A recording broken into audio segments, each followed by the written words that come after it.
விரோத விகாரை கட்டியிருக்கின்ற தென்னாருடைய காணிகளுடைய உரிமையாளர் அனைவரையும் நாங்கள் இன்றைக்கு சந்திக்கிறோம். அந்த வகையில் கடந்த வெள்ளிக்கிழமை கச்சேரியில் நடைபெற்ற மாவட்ட ஒருங்கிணைப்பு குழு கூட்டத்திலே தையட்டி விகாரை தொடர்பாக நான் அங்கு பதிவு செய்த கருத்துகள் தொடர்பாக பதிலளித்த ஆளுநர் அந்த தையட்டி விகாரையிலே கட்டியிருக்கின்ற உரிமையாளர்களோடு தாங்கள் ஏற்கனவே பேச்சுவார்த்தைகள் நடத்தி இருப்பதாகவும் அந்த வகையிலே அந்த தையட்டி விகாரையில் உரிமையாளர்கள் மாற்று காணிகளுக்கு அந்த தங்களுடைய காணிகளுக்கு பதிலாக மாற்று காணிகளுக்கு இணங்கி இருப்பதாக அங்கு பதிவு செய்திருந்தேன். அந்த இடத்துல நான் அதை மறுத்து அது தவறான கருத்து, அப்படி எந்த ஒரு இடத்துலையும் காணி உரிமையாளர்கள் மாற்று காணிகளுக்கு இணங்க தயாரில்லை என்ற கருத்தை அந்த இடத்திலே நான் பதிவு செய்து எதிர்காலத்தில் அந்த காணி உரிமையாளர்களை சந்திக்கிற இடத்துல பாராளுமன்ற உறுப்பினர்களையும் அதில் அழைத்து அந்த சந்திப்புகளை மேற்கொள்வது கூட பொருத்தம். ஏனென்றால் ஆளுநர் கூறுகின்ற கருத்துகள் ஏற்றுக்கொள்ள முடியாத கருத்துக்களாக இருக்கின்ற இடத்துல உத்தியோகபூர்வமாக அறிவிக்கின்ற பொழுது அதில் எந்த விதத்திலேயும் பிழைகள் தவறான உண்மைக்கு புறனான கருத்துகள் பதிவு செய்யப்படக்கூடாது என்ற நோக்கத்தோடு நாங்கள் அந்த கோரிக்கையை முன்வச்சிருந்தோம். அந்த அடிப்படையில் தான் இன்றைக்கு நாங்கள் இந்த உரிமையாளர்களை நாங்கள் இன்றைக்கு சந்தித்தோம். சந்தித்த இடத்துல அவர்கள் எங்களுக்கு தெளிவாக சொல்லியிருக்கிறார்கள். டிசம்பர் மாதம் 25ஆம் தேதி தாங்கள் வெளியிட்ட ஆளுநருக்கும் அரசாங்கத்துக்கும் எழுதியிருந்த ஒரு கடிதம், எழுத்து மூலமாக எழுதியிருந்த ஒரு கடிதத்துக்கு நடவடிக்கை எடுக்கின்ற நோக்கத்தோடு ஆளுநர் தங்களை சந்திச்சிருந்ததாகவும் அந்த இடத்துல தாங்கள் எந்த ஒரு இடத்திலும் மாற்று காணிகளுக்கு இணங்குவதாக தாங்கள் எந்த ஒரு இடத்திலையும் தாங்கள் இணங்கவில்லை என்ற கருத்தை மிக ஆணுத்தனமாக எங்களிடம் கூறியிருக்கிறார்கள். மேலதிகமாக இந்த விடயம் சம்பந்தமாக தாங்கள் எதிர்காலத்திலே, அதாவது இந்த ஒரு கிழமைக்குள்ளே தங்களுடைய சந்திப்பு தொடர்பாக அன்றைக்கு ஆளுநர் கூப்பிட்டு சந்தித்த அந்த சந்திப்பில் பேசப்பட்ட விடயங்கள் தொடர்பாக தெளிவுபடுத்துகிறதாகும். அதுவும் தங்களுடைய நிலைப்பாடு தொடர்பாக எந்த விதமான மயக்கமும் இல்லாத வகையில் எழுத்து மூலமாக அதை தாங்கள் தெளிவுபடுத்தினம் என்ற ஒரு உத்தரவாதத்தையும் நமக்கு வழங்கியிருக்கிறார். இங்கு ஒரு மயக்கம் பெற பார்க்கின்றது. அதாவது அந்த காணி உரிமையாளர் திஸ்ஸ விகாரை என்ற சட்டவிரோத அந்த கட்டடம் கட்டப்பட்டிருக்கக்கூடிய அந்த குறிப்பிட்ட அந்த காணியை தவிர்ந்த மற்ற காணிகளை விடுவிக்க சொல்லி நாங்கள் கூறியிருந்ததாக செய்திகள் சொல்லப்பட்டிருக்கின்ற இந்த சூழலிலே நாங்கள் தெளிவாக அவர்களிடம் தெளிவுபடுத்தியிருக்கின்றோம். அந்த காணியை தவிர்த்து மற்றதை விடுங்கோ, நீங்கள் அதை வச்சிருக்கலாம் என்று சொல்றதுக்கு அவர்களுக்கு எந்த விதமான உரிமையும் கிடையாது. ஏனென்றால் அந்த உண்மையிலே அந்த காணிகளை சரியான வகையில் அளக்கவும், அது யார் யாருடைய காணி என்றதை தெளிவாக வெளிக்கொள்றதுக்கு அவர்கள் தங்களுடைய காணியை விடுவிக்க சொல்லி கேட்கறதுக்கு உரிமை இருக்கு. ஆனால் வேறு எவருடைய காணியை விடுவிக்க வேண்டாம், இல்லாட்டி அதுக்கு பதிலாக வேறு எதையும் செய்ய சொல்லி கேட்கறதுக்கு வேறு எவருக்கும் அந்த அந்த குறிப்பிட்ட அந்த உரிமையாளரை தவிர வேறு எவருக்கும் வந்து உரிமை கிடையாது. ஆகவே அப்படி சில வழியில் வந்து அவர்கள் அப்படிப்பட்ட கருத்தோட சொல்லியிருந்தாலும் வந்து அது உண்மையிலே ஒரு ஒருத்தமற்ற கருத்துன்ற விஷயத்தை எங்களோட பக்கத்தில் இருந்து நாங்கள் அவர்களுக்கு தெளிவுபடுத்தியிருக்கிறோம். மற்ற ரெண்டாவது வந்து சட்டவிரோதமாக எத்தனையோ கோயில்கள் இடிக்கப்பட்டிருக்கிறது, சட்டவிரோதமாக கட்டப்பட்டதாகவும் எத்தனையோ இஸ்லாமிய வணக்க ஸ்தலங்கள் வந்து பள்ளிகள் வந்து இடிக்கப்பட்டிருக்கிறது, அகற்றப்பட்டிருக்கின்றன. உத்தியோகபூர்வமாக வந்து பதிவு செய்யப்படாத இடத்துல வந்து பள்ளிவாசல்கள் இயங்குவதாக தெற்கிலே அறியப்படுகின்ற இடத்துல வந்து அந்த கட்டணங்களை வந்து இடித்து தள்ளி இருக்கிறேன். ஆகவே இந்த ஒரு மதம் சார்ந்த ஒரு கட்டணம் கொண்டு இருக்கின்ற இடத்துல வந்து அதை அகற்ற முடியாது, அப்படி அகற்றுறது வந்து தவறு என்று கருத்துகள் சொல்றதெல்லாம் உண்மையிலே இந்த அரசுக்கு கூலிகளாக இருக்கக்கூடிய அடிவரடிகள் சொல்லுகின்ற கருத்துக்களாக மட்டும்தான் இருக்கலாமே தவிர வேறு எந்த விதமாக அந்த கருத்துக்களை வேறு எந்த ஒரு கோணத்திலும் நியாயப்படுத்த முடியாது. ஏனென்றால் சட்டவிரோதம் என்றால் சட்டவிரோதம். நாங்கள் இந்த இந்த கையெட்டியில கட்டப்பட்ட இந்த விஹாரைக்கு எதிராக அடிக்கல் நட்டின அடுத்தடுத்த நாட்களுக்குள்ளே தெல்லிப்பள்ளியில் நடைபெற்ற பிராந்திய ஒருங்கிணைப்பு குழு கூட்டத்தில் வந்து எங்களுடைய கட்சியினுடைய செயலாளர் முன்னாள் பாராளுமன்ற உறுப்பினர் அப்பொழுது பாராளுமன்ற உறுப்பினராக இருந்த இடத்துல வந்து பங்கு பெற்று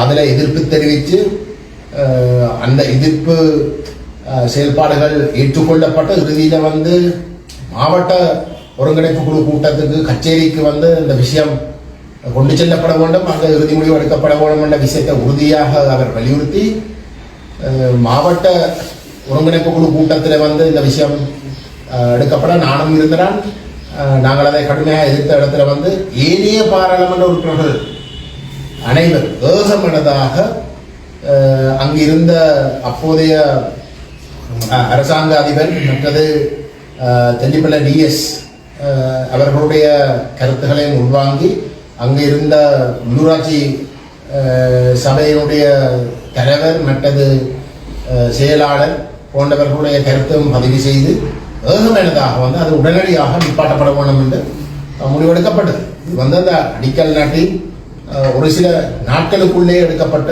செயல்பாடு.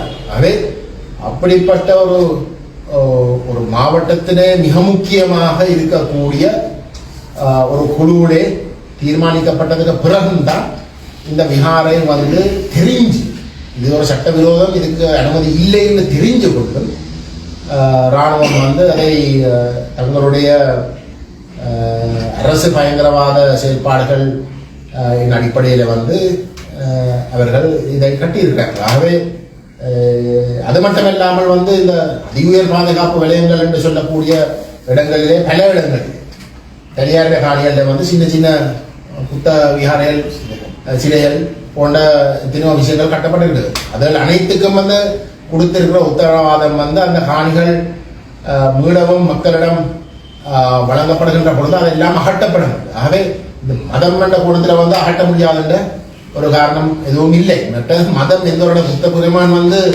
எல்லாத்தையும் விட்டு கொடுக்கணும் என்று சொல்றவர் வந்து வேற யாருடைய ஒரு காணியை வந்து பறித்து தனக்கு வந்து ஒரு கோயில் ஒன்று கட்ட சொல்லி எந்த ஒரு இடத்துல வந்து விரும்பி இருக்க மாட்டேன். அப்ப இதெல்லாம் சொல்றதெல்லாம் வந்து இந்த அரசு செய்யப்பட்ட மோசமான இனவாத செயல்பாடுகளை நியாயப்படுத்தி ஏதோ ஒரு வகையில் வந்து அரசிடமிருந்து ஏதோ பெறுவதற்கு சலுகைகளை பெறுவதற்கு அடிவரடிகளாக வந்து தொடர்ந்தும் இருப்பதற்குமான கருத்துக்களாக மட்டும்தான் இருக்கலாமே தவிர வேறு எதுவும் இல்லை. ஆளுநர் அவர்கள் தொடர்பான அவருடைய செயல்பாடுகள் தொடர்பாக வந்து உண்மையிலே வேலுநாயகம் அவர்கள் வந்து நாங்கள் கணிசமான மரியாதை வச்சிருக்கிற ஒரு நபர், தனிப்பட்ட நபர். அவர் உண்மையிலே அப்படிப்பட்ட கருத்துக்களை வந்து சொல்லியிருக்க கூடாது. இருந்தால் ஆளுநர் என்றது வந்து இன்றைக்கு மாகாண சபையில் கிடையாது. மாகாண சபையில் இயங்காத ஒரு நிலைமையில தான் இருக்கு.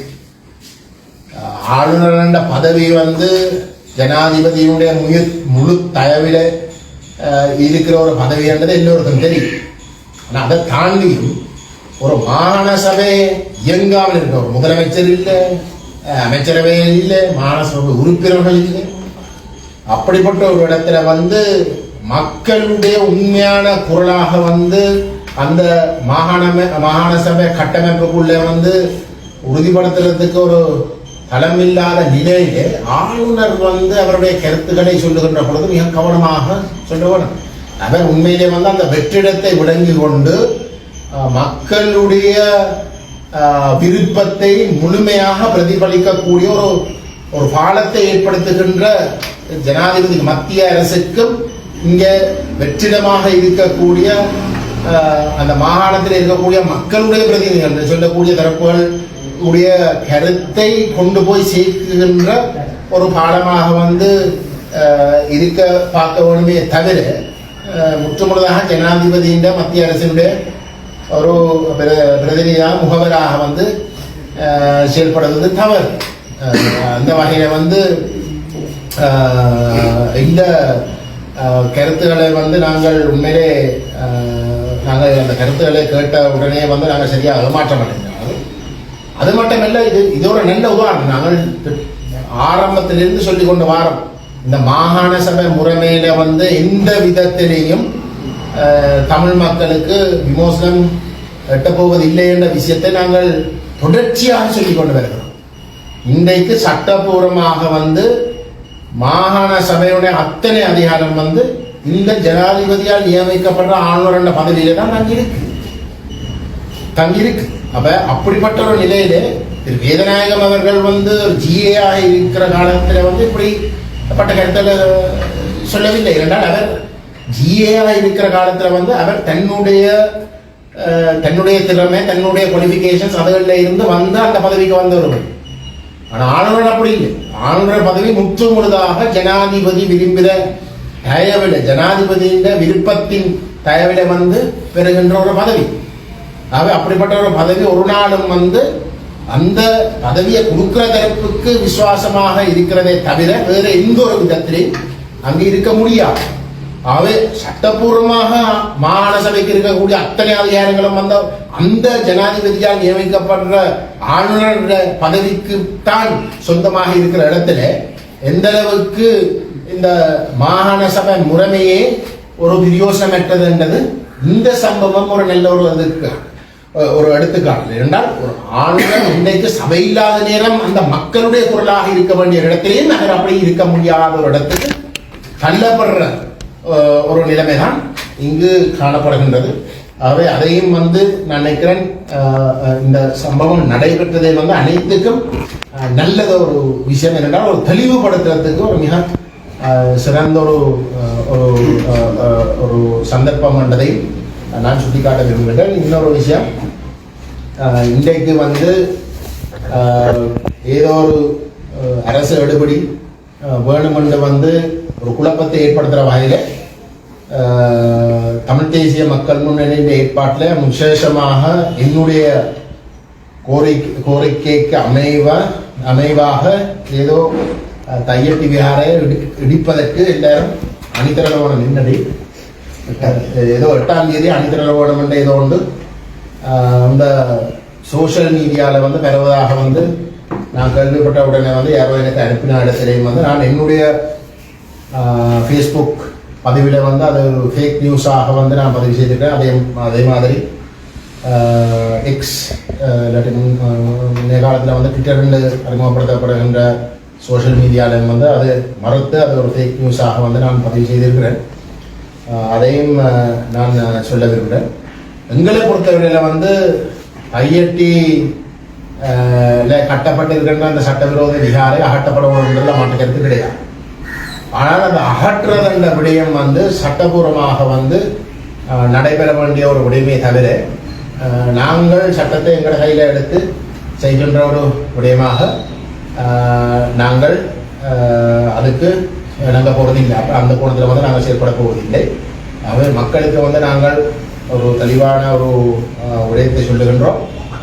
நாங்கள் அந்த விஹாரை முற்றுமுழுதாக சட்டவிரோதம் அது அகற்றப்படணும். அது ஒரு விஹாரை அல்ல, அது சட்டவிரோத கட்டளை ஆகத்தான் பார்க்கப்படணும். ஆனால் அந்த அகற்ற வேலை வந்து அந்தந்த அரசு கட்டமைப்புகள் சட்டபூர்வமாக முன்னெடுக்கின்ற ஒரு செயலாக, அது அகற்ற நடவடிக்கை சட்டபூர்வமாக அந்தந்த கட்டமைப்புகள் எடுக்கின்ற செயலாக அமைய வேண்டும் என்பதிலே நாங்கள் தெளிவாக இருக்கிறோம்.